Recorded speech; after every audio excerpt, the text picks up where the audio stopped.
સુરત શહેર cyber crime cell દ્વારા ગત માસમાં એક ફરિયાદ દાખલ કરવામાં આવેલ હતી, એફઆઈઆર નંબર 15,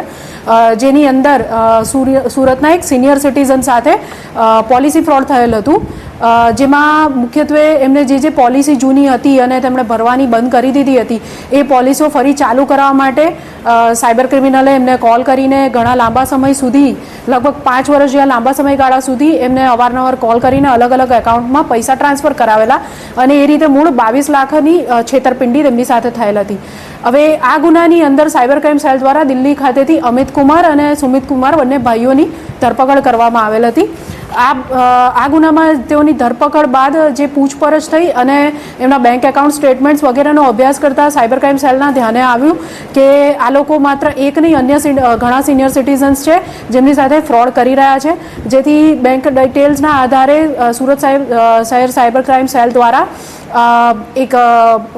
જે સિનિયર સિટીઝન છે સુરત ખાતેના તેમનો સંપર્ક કરવામાં આવ્યો અને એમને બોલાવીને તેમનું કાઉન્સેલિંગ કરવામાં આવ્યું કે તમારી સાથે ફ્રોડ થઈ રહ્યું છે, જે આધારે સિનિયર સિટીઝને સાયબર ક્રાઇમ સેલની મદદથી 1930 પર કોલ કરીને પોતાની કમ્પ્લેન્ટ રજીસ્ટર કરાવી અને એના આધારે તેમની એફઆઈઆર લેવામાં આવી, જેની મૂળ વિગત એ છે કે આ જે સિનિયર સિટીઝન છે એમની પાસેથી છેલ્લા લગભગ 10 વર્ષમાં આ જે અપરાધીઓ છે અમિત કુમાર અને સુમિત કુમાર, તેમણે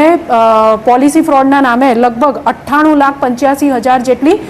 મોટી રકમ ઘણા લાંબા સમયગાળામાં અલગ અલગ એકાઉન્ટ્સમાં અને પોતાના એકાઉન્ટ્સમાં પોલિસી